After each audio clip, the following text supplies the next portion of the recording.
दोस्तों, पॉलिटिक्स में बहुत कुछ चीजें बदलती रहती हैं। जब तक चुनाव खत्म नहीं हो जाता है तब तक बहुत सारे समीकरण बनते और बिगड़ते रहते हैं।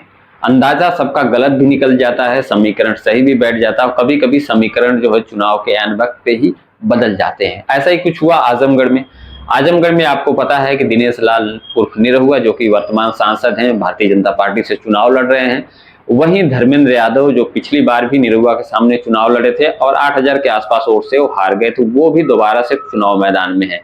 और वहीं पे बात करें अगर बसपा की, तो बसपा की तरफ से गुड्डू जमाली लड़े थे, जो कि आज समाजवादी पार्टी में शामिल हो गए। उनको 2,66,000 के आसपास वोट मिला था, काफी मुस्लिमों का वोट, और कह सकते हैं कि बसपा का भी वोट उनको काफी मिला था। और जिसका कहीं कहीं कारण यही बताया जा रहा था कि धर्मेंद्र यादव चुनाव हारे थे, क्योंकि जीत का अंतर निरहुआ जी का जो था बहुत ज्यादा नहीं था। तो सबको ये अंदाजा लग रहा था कि लोकसभा चुनाव में अगर 8,000 का अंतर है तो कहीं न कहीं बसपा के अगर प्रत्याशी या मुस्लिम वोट ज्यादा से ज्यादा चला गया था बसपा की तरफ। लेकिन अब की बार समीकरण कुछ उल्टा दिखाई, कई उतार चढ़ाव देखने को मिले हैं आजमगढ़ की सीट को लेकर। वैसे मायावती तो यूपी में बहुत जगह पे जो है कि भारतीय जनता पार्टी का समीकरण बिगाड़ रही हैं, जैसे जैसे कैंडिडेट उन्होंने उतारे हैं। लेकिन आजमगढ़ की अगर बात करें तो आजमगढ़ में भी ऐसा ही कुछ उन्होंने किया था, जब भीम राजभर को टिकट देके यहाँ से प्रत्याशी बनाया था। और भीम राजभर चुनाव प्रचार में भी लग गए थे, चुनाव प्रचार कर रहे थे, लेकिन ऐन वक्त पे मायावती ने उनका टिकट बदल दिया, काट दिया, कुछ भी कह सकते हैं, उनको सलेमपुर भेज दिया। सलेमपुर इसलिए भेजा क्योंकि वहां पे राजभर वोटों की संख्या काफी ज्यादा है। तो कहीं ना कहीं उनके दिमाग में ये चल रहा होगा कि अगर हम राजभर को वहां पे भेजते हैं सलेमपुर, तो वहां पे राजभर वोट ज्यादा है, तो कहीं ना कहीं उनको फायदा मिलने वाला है। तो कहीं ना कहीं वहां जाके वो भारतीय जनता पार्टी का नुकसान कर रहे हैं। लेकिन आजमगढ़ की सीट की बात करें तो लोग जब से राजभर प्रत्याशी को उन्होंने बदला था, यहाँ से हटाया था, तो सबको यही अंदाजा लग रहा था कि या तो आजमगढ़ से कोई सवर्ण प्रत्याशी को उतारेंगे या तो कोई मुस्लिम कैंडिडेट आएगा। और लास्ट में हुआ भी यही। आजमगढ़ से सबिया अंसारी को उन्होंने टिकट दे दिया है, सबिया अंसारी को अपनी पार्टी से उम्मीदवार बनाया है। और अब ये माना जा रहा है, जहां एक तरफ समीकरण पहले समाजवादी पार्टी के पक्ष में जाता हुआ दिखाई दे रहा था, वहीं अब लोगों को थोड़ा सा संशय उत्पन्न हो गया है। अब लोग ये कह रहे हैं कि सबिया अंसारी को उतार के बसपा ने कहीं न कहीं समाजवादी पार्टी का गेम बिगाड़ने की कोशिश की है। इसके पहले तो जो भीम राजभर थे, कहीं न कहीं वो राजभर वोट को अपनी तरफ आकर्षित करने वाले थे या स्थिर करने वाले थे, जिससे कि सीधे तौर पे भारतीय जनता पार्टी का नुकसान होता हुआ दिखाई दे रहा था। क्योंकि अगर राजभर वोट बसपा पार्टी को नहीं जा रहा है तो बीजेपी को ज्यादातर वोट जाता हुआ दिखाई दे रहा था। लेकिन भीम राजभर के आने से अंदाजा ये लग रहा था कि लगभग जो आजमगढ़ में 1.5 लाख के आसपास वोटर राजभर वोटर्स हैं, वो कहीं न कहीं अगर कुछ आधे वोटर्स भी अगर आ गए बसपा में, तो कहीं न कहीं भारतीय जनता पार्टी को काफी ज्यादा नुकसान यहाँ पे उठाना पड़ सकता है। लेकिन जब से भीम राजभर को यहाँ से हटाया गया या मुस्लिम प्रत्याशी बसपा द्वारा लाया गया है, तब से लोगों का ये अंदाजा है कि जो राजभर वोट है वो कहीं न कहीं फिर से भारतीय जनता पार्टी में ज्यादातर वोट जाता हुआ दिखाई दे रहा है।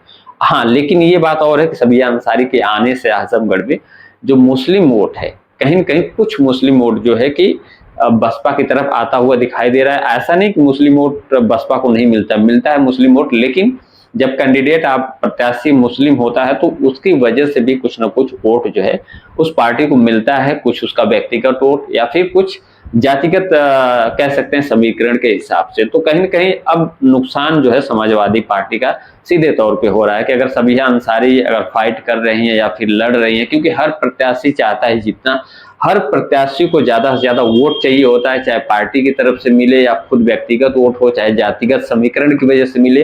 तो कहीं न कहीं हर प्रत्याशी चाहता है, लड़ना चाहता है, जीतना, और ज्यादा से ज्यादा वोट को अपने फेवर में करने की कोशिश करता है, चाहे वो कोई भी एंगल हो, जातिगत हो, धार्मिक हो, या फिर कह सकते हैं आप पार्टी लेवल का हो। तो ये चीजें तो आम बात है।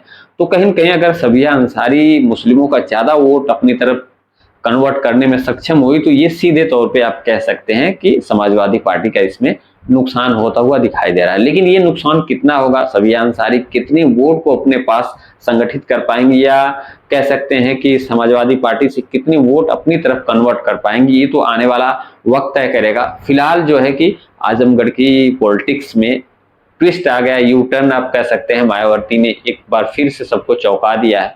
अब क्या करना चाहती हैं, क्या उनके माइंड में चल रहा है, ये तो वही जानती होंगी। लेकिन आजमगढ़ की सीट को जो है कि बेहद पहले तो आसान माना जा रहा था समाजवादी पार्टी के लिए, कहीं न कहीं आप कह सकते हैं कुछ हद तक, लेकिन आज जो है अब कह सकते हैं कि मुकाबला जो है बहुत रोमांचक हो चुका है आजमगढ़ का।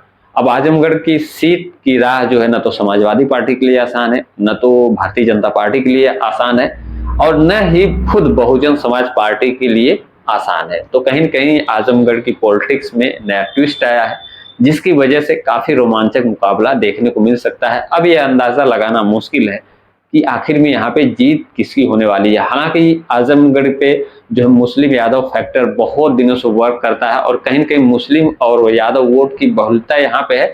अब वो वोट जिस तरफ भी ज्यादा मात्रा में जाता है वो कैंडिडेट कहीं न कहीं जीतता आया है यहाँ पे, और बहुत दिनों से इस यहाँ पे समाजवादियों का कह सकते हैं एक तरह से इन सीटों पर कब्जा भी रहा है।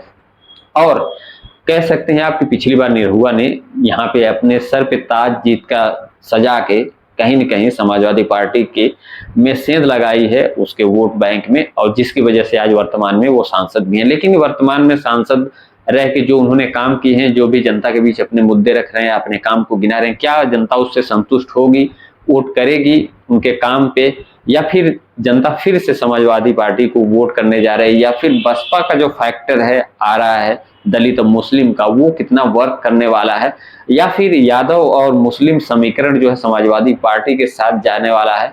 ये सारी चीजें आने वाले बस कुछ ही दिनों में तय हो जाएंगी, कुछ ही दिनों में कंफर्म हो जाएंगी। लेकिन कह सकते हैं आप इस समय आजमगढ़ की सीट कह सकते हैं पहले हॉट सीट थी, अब उससे भी ज्यादा हॉट सीट बन गई है। तो इस बारे में आप क्या राय रखते हैं, कौन यहाँ से चुनाव जीतेगा, या मायावती ने ऐसा फैसला क्यों किया, क्या सोच के किया, इससे किसका नुकसान होता दिखाई दे रहा है आपको, कमेंट सेक्शन में जरूर बताइएगा। और नए हैं तो चैनल को सब्सक्राइब भी कर लीजिएगा ताकि मेरी ऐसी वीडियो की जानकारी मिलती रहे। हाँ, एक बात और है, जाते जाते मैं वीडियो में एक बात और आपसे रिक्वेस्ट करना चाहूंगा कि अगर आप आजमगढ़ से हैं या यूपी से हैं तो आप जो है कि यूपी में सीएम किसको देखना चाहते हैं, या फिर आप क्या सोचते हैं कि केंद्र की जो सत्ता है वो बदलनी चाहिए या नहीं चाहिए, या जो है गठबंधन के साथ आप हैं या नहीं है, या गठबंधन को यूपी में कितनी सीटें मिलेंगी, क्या गठबंधन के सामने बीजेपी जो है कि उसकी कम सीटें आएंगी, या फिर गठबंधन की कम सीटें आएंगी, या बीजेपी जो 400 पार का नारा दे रही है उसमें कितनी ज्यादा वो सफलता हासिल करेगी, क्या एक बार फिर से पीएम मोदी की सरकार बनने वाली है या नहीं बनने वाली है, क्या राहुल की जो पार्टी है कांग्रेस पार्टी जो इंडिया का गठबंधन है वो कितना आज की डेट में आपको प्रभावी दिख रहा है। कमेंट में अपनी राय जरूर दीजिएगा, क्योंकि आप राय देंगे तो उस हिसाब से मैं और भी वीडियो बनाऊंगा। कमेंट सेक्शन में बताइएगा किस जगह के बारे में या किस जगह पे मैं और वीडियो बनाऊं, तो वो मैं आपके सामने लेके आऊंगा। फिलहाल आज की वीडियो में इतना ही था, मिलते हैं नेक्स्ट वीडियो में। जय हिंद।